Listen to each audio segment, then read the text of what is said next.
There's a kitty in here with us. We'll see how long that lasts. It's Raven. She's a little older than 1.5.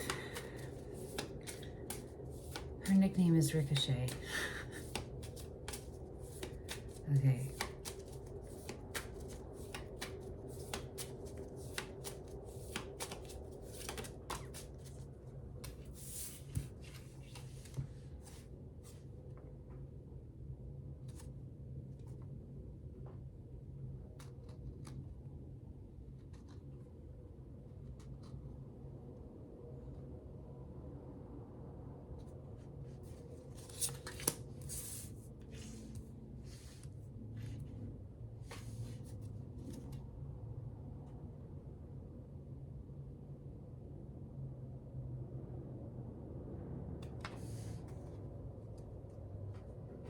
This one is shadow work. It's feeling like a strong pull toward something that's not good for you, that's toxic.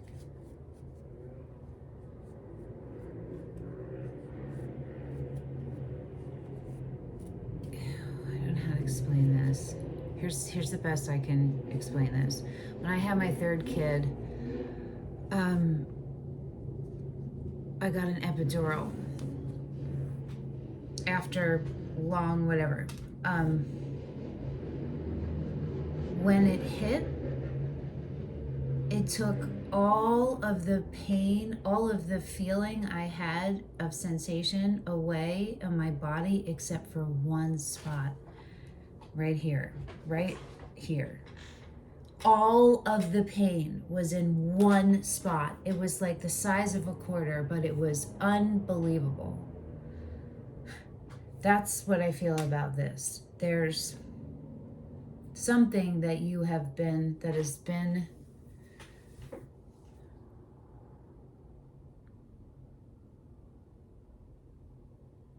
it's something you've both been fighting and carrying. And it's been the blockage, the obstacle, the barrier. And it's tightly connected to some kind of gaslighting that has been done to you and then you've done to yourself. So it's still, it's around that. It's around the unfurling of those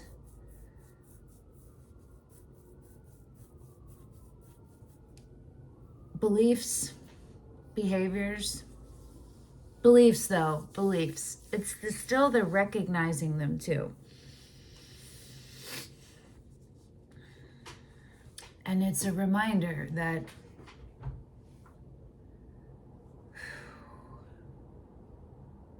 just because you have further to heal doesn't mean you're further away.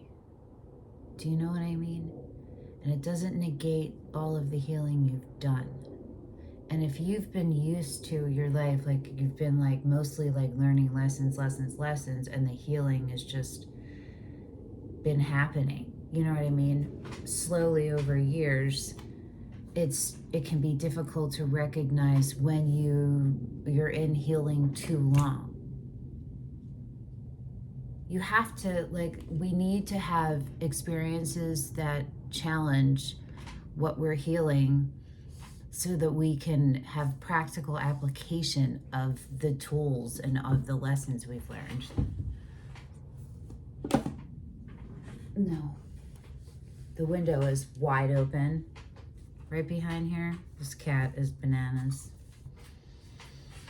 Okay, so I'm going to take that as a whatever I was saying. We're just going to move on because I don't remember. And thanks, kitty.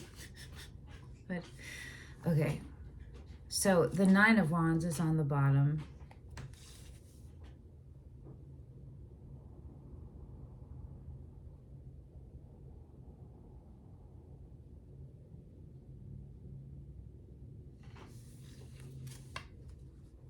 It's when you feel so tested.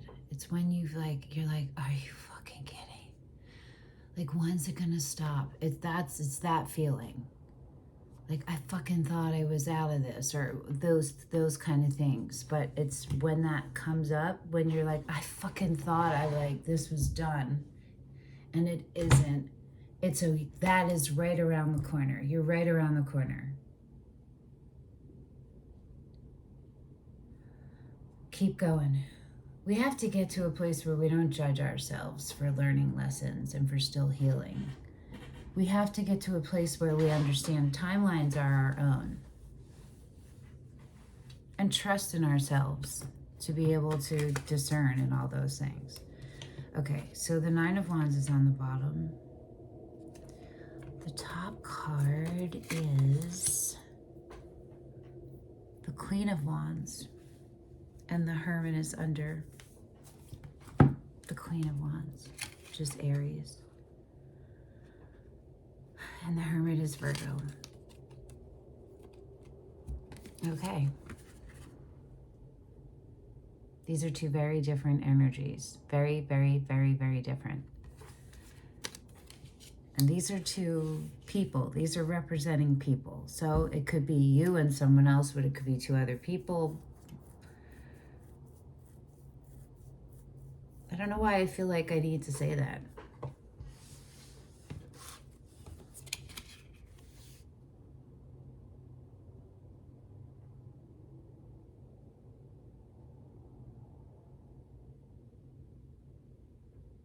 The Queen of Wands is right around the corner. That's what's right after the 9. And this Queen of Wands, this girl is on fire. This heart is on fire. This heart is on fire. It's hilarious.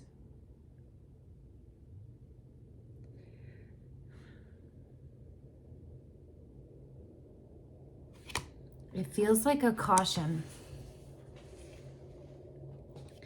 This feels like from the universe, a message, a caution to go slow.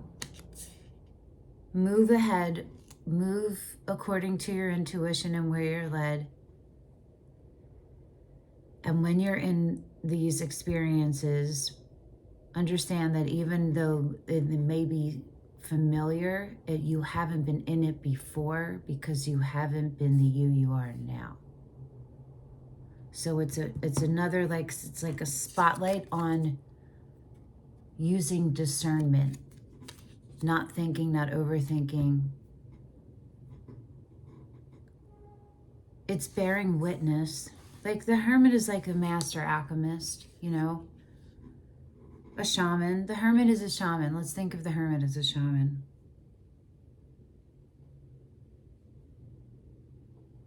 And the Hierophant is like the elders. You feel me?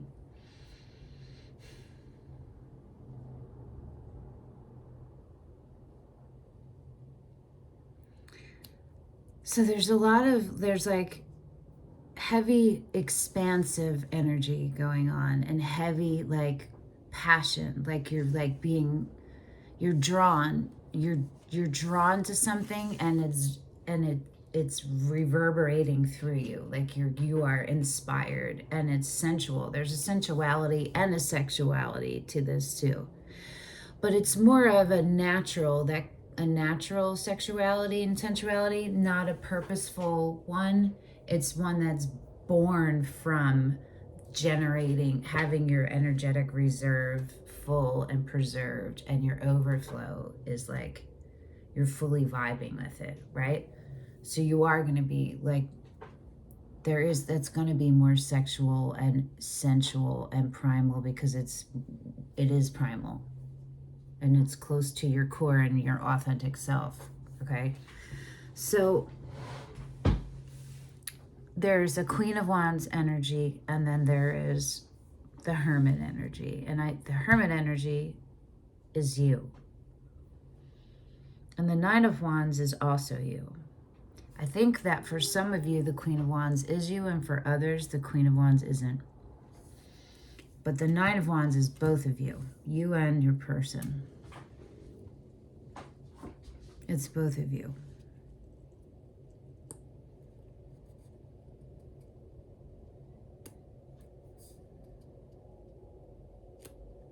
This is something you're fully attracted to, turned on by, inspired by, fueled by. And it's beautiful. It actually, it doesn't feel objectified at all.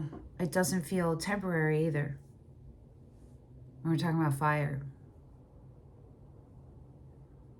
it feels committed and awakened and alivened by that, by the knowledge and the awareness of being awakened. The breeze just got stronger. It feels so nice. Yeah, this hermit is looking right at you. But this is the focus, right? Looking at you, but this is where he wants your eye to go.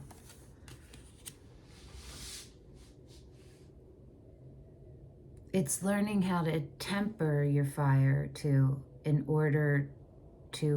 it's learning to, whatever the behaviors are that you need to have in place or ready to put into place that will help you regain alignment if you're in certain situations. So this could be something that could be helpful, and we'll pull oracle on that, is visualizing, not in an over analytical way, but visualizing different scenarios you can pull from your past of different types of energies you've come across, like maybe 3 of the top ones, and look at the ways you've responded or reacted in the past and apply what you've learned. You know what I mean? Like, kind of set yourself up so that you can be more in a witness, a neutral witness position, predominantly. I don't know. It's slowing.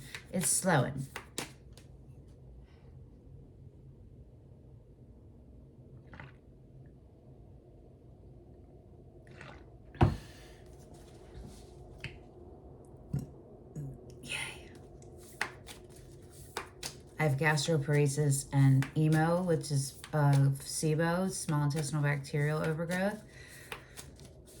So there's going to be, burping for me is really good, because there's periods where there's no burping and no air coming out because it's all trapped inside, and it's terrible. So I hope you're not offended, but if you are, I don't know. It's not going to change. So that's how it is. Choice is on you. Okay. So, am I asking a question, or are you just giving guidance? Okay. Well, this is about the Queen of Wands. Yeah? She's just staring at me. So, there we go. The ever unfolding rose cracked open. It's happening for you, not to you.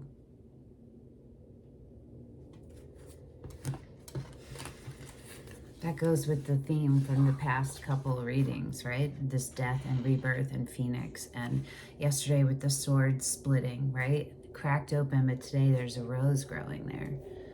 And what we're saying, like the lessons, that there are lessons. Conflicts are lessons.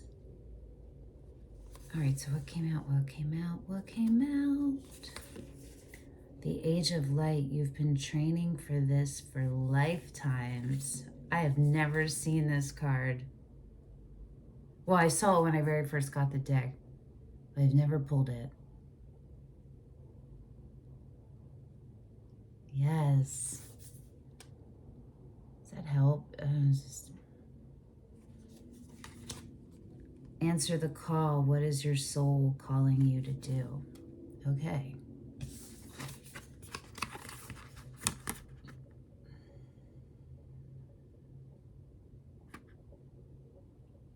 Interesting.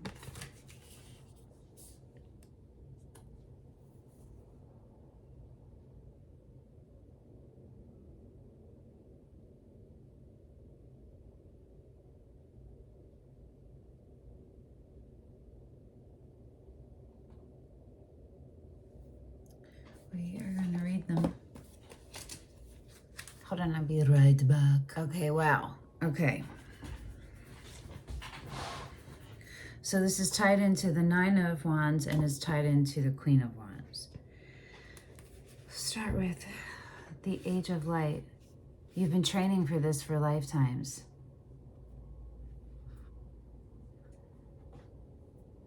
Mystics and sages throughout the ages have predicted this period in history, and you decided to incarnate in the middle of it. There is no mistake that you are supposed to be here at this time of great change. This is the part that goes with the Nine of Wands. If you ever feel unprepared or daunted by the path that is calling you, know this. You've been training for this for lifetimes. You're way more than the days that have breathed through you in this life. You're also all of the lifetimes that came before. All of these experiences have polished your soul into the most magnificent expression that is your authentic self. Sorry, I'm going somewhere. Hold on.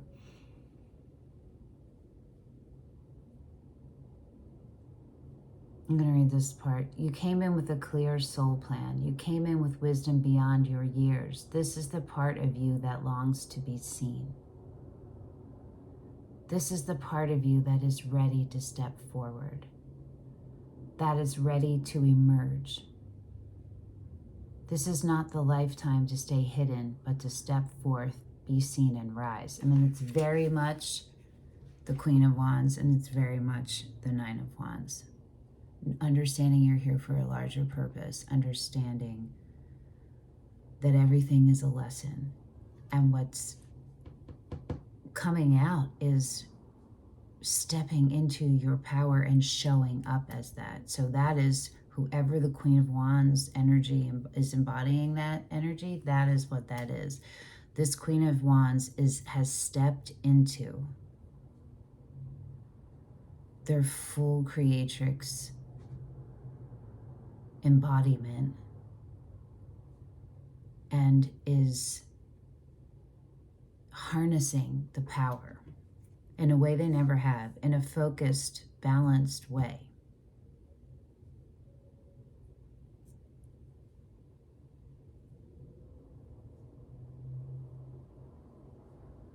This could be both of you, right?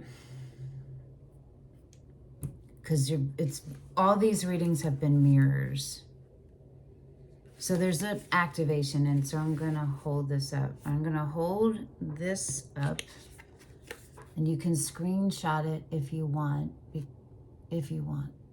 because part of the activation is you hold the card on your heart and say, you could just look at it and hold your hand on your heart, or just hold your hand on your heart. I call forth this soul gifts and soul training that I have received throughout all of my lifetimes. I am ready to embody them all now without hesitation and without fear. I have been training for this for lifetimes.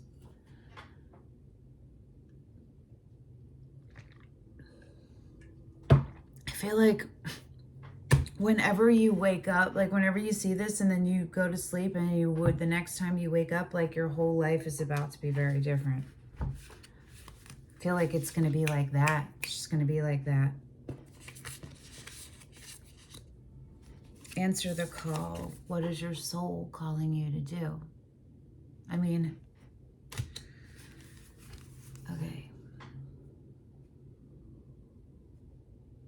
Your guidance is divinely guided. You are being called to answer the call of your soul. It might be scary. It might not make sense. But if you trust your soul's yearnings, you will live a life beyond what your mind could possibly imagine. Answering your soul's calling is not a one-time thing, rather a lifelong dance. Deep down, you already know what you long for, what your soul yearns for. Whatever you're called to do, this is your calling. Don't overthink it. Don't wait for permission. Just say yes. Intuition doesn't work like needing a plan, a step-by-step plan. It takes faith and courage to answer the calls of your soul. And that's why most people don't do it. But you are not most people. And a lot of times, I think people don't recognize what it is. It's not always just that you don't have the faith and the courage. Sometimes you're just not clear, right? Because you've been conditioned to be so out of alignment with your intuition, you know? You are in exactly the right place to answer your calling now. You don't need to know the whole plan. You don't even need to know where it's leading. You just need to take the next step that keeps you, that contributes to your alignment and to your joy and to you showing up as your most authentic self. So whatever those things are that you need to incorporate in order to get there, to be your goal, that's what you need to do, okay? And you'll know what your calling is when you're in alignment. You will know, you'll feel it in every part of your soul, of yourself. No one has ever had the complete perfect plan. There is no end destination. There's no right or wrong way to do it, and you do not need permission from anyone else. Sometimes the more resistance we have around answering a soul calling, the more important it is to our soul's growth. Of course, right? The truth is just behind your fears. And the work your light inquiry is, what is your soul calling you to do?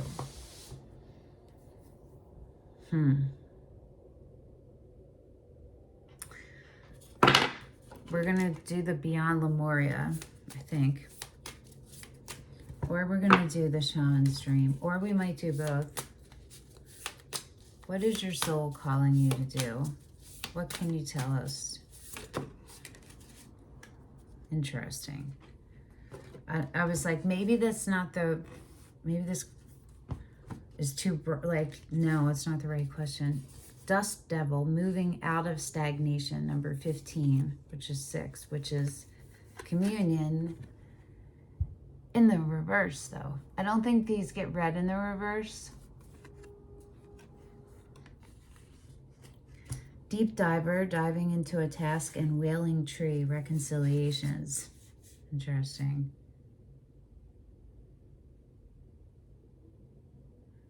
This is the bottom. This is the split.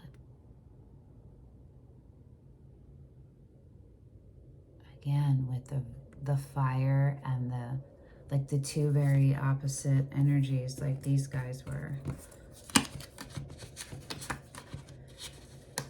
My fingernails.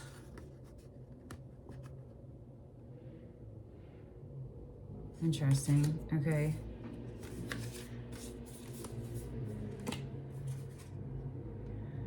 Woodwives, adaptability, unmarked trail, revelation.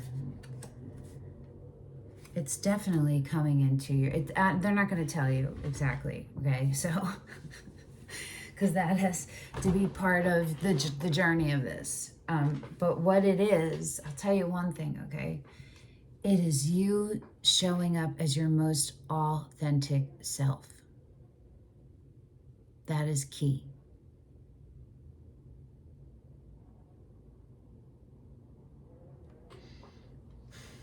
This is about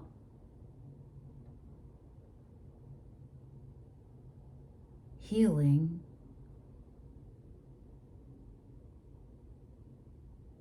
like a tonic.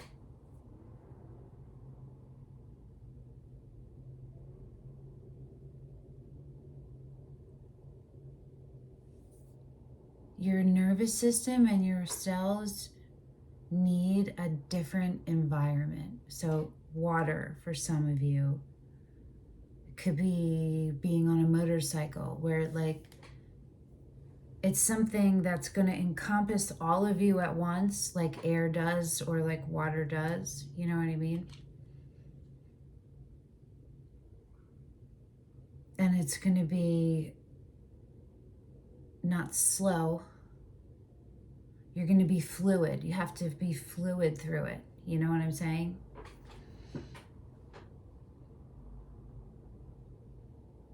It's immersion. It's immersion. This requires immersion of your mind, body, and soul, all letting it flow, and holding this space as the vessel for it. You are the reconciliation wailing tree is on the split. It's intense.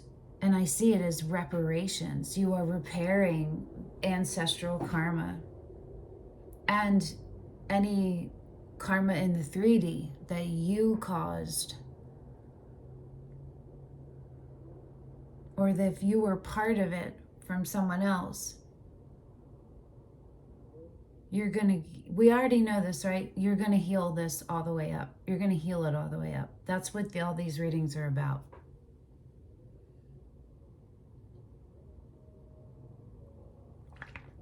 They all end with you in your most authentic power. And part of that, is healing. Moving out of stagnation.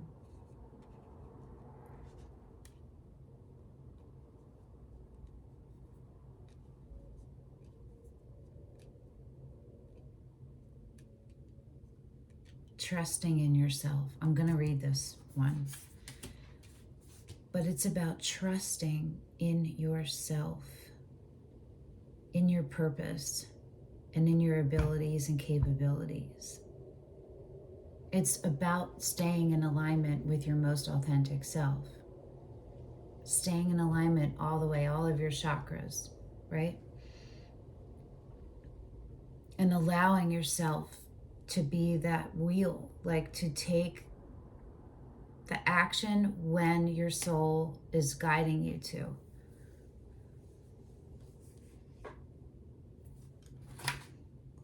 No, this was the shaman's dream. I opened up to the wailing tree, so I'm just going to look at it real fast.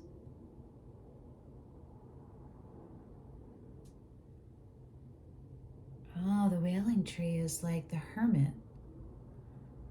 It's about a respite, about honoring your experience. Yeah, the tonic, like the healing, right? The immersion, the forgiveness, the becoming, the alchemizing. Life is not either or, it's both and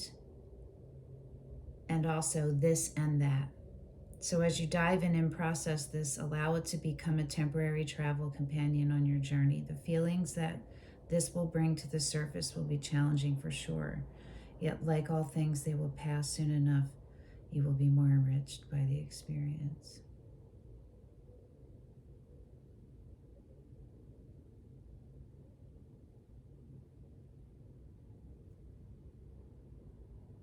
We're talking about honor your experience and sit with it and process it and let it go. Lay it to rest, right? These have all been about that too. Interesting that it opened up to that one. Also interesting that it used dive, and there's deep diver. Okay, dust devil. Embrace the chaos, trust in the process, moving out of stagnation. It's a tower. The presence of the dust devil causes a ruckus. Some people are afraid of his chaotic nature. The truth is, you can't expect this dream ally to behave, to bring niceness, to be clean. His power is in the mess he creates. Yes, it's more again about viewing things as necessary lessons, right? Still unhealed parts of yourself somewhere in there. Okay, so the dust devil represents two aspects to you now. The winds in your outer life appearing to throw you off course, and the winds that churn inside you, with the dust devil arising from your dreamscape to help you escape your invisible chains, shackling you to a barren desert. So maybe that is what we were talking about earlier with the Hermit card and the healing, and how you can unknowingly be staying in healing too long. This could be you've been using that dust devil, that energy, the shadow work, and now it's time for you to stand on your own. You feel me? Stop asking for things to be perfect. Awkward, messy, conflicted, exuberant, wild is how you shift. Trust the process. Because you can trust the process when you can trust yourself. You know what I mean? If you trust yourself and your abilities, then you can handle things that come up. You know what I mean? You can trusting the process is part of that. The dust devil knows what you need when you need it. Once things settle, you will see the gleaming jewels awaiting your discovery, the wisdom awaiting integration. Integration, the last word. It's time. It's time for you to move. It's time for you to do it. Move. And that could be taking some kind of action. That could just be showing up. That could be dropping things and just being open to new ideas and new, it's not being held down anymore by fear or pressure or anything, stress. It's seeing those things and seeing them, giving them the attention if they need it, but that it requires, but it's always for you and your alignment. You know what I'm saying? Okay, so I feel like this is, I don't know, I just really feel like I'm going to wake up in the morning and be like, I have to do a reading right now. I don't know. It feels like that. Okay, these guys are looking at me. I thought we were done, but this is the White Witch Tarot. It's Major Arcana only, and I feel like there's something in here, but I don't know.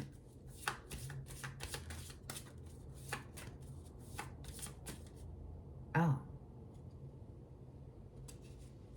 The Sun. Yeah, and the Chariot. Oh, yeah, and the Tower. Okay. The Sun, which is, look at that, too. Okay, the Sun is interesting because this is in harmony, in communion, and co-collaboration. And that is where this is going to take you, because the Sun is you standing in your most authentic, you in your authentic powers, your most authentic self. And then just being that light. And it will bring you with your divine counterpart, whoever that is. And you'll know. You feel me? So for some of you, like, if this is the ending and you get closure and it's the ending and it's different than what you had hoped it would be at one point, you're going to walk away from this feeling completely amazing, because it's going to be the truth, and it's going to be a relief, and you are going to feel instant peace, even if it wasn't what you originally hoped. Because if it isn't, it means it was never for you. It did what it was supposed to do, and this is waiting for you. Don't settle. Don't settle for anything less than this. All right. We're ending it there. Till I see you next. Ciao, ciao.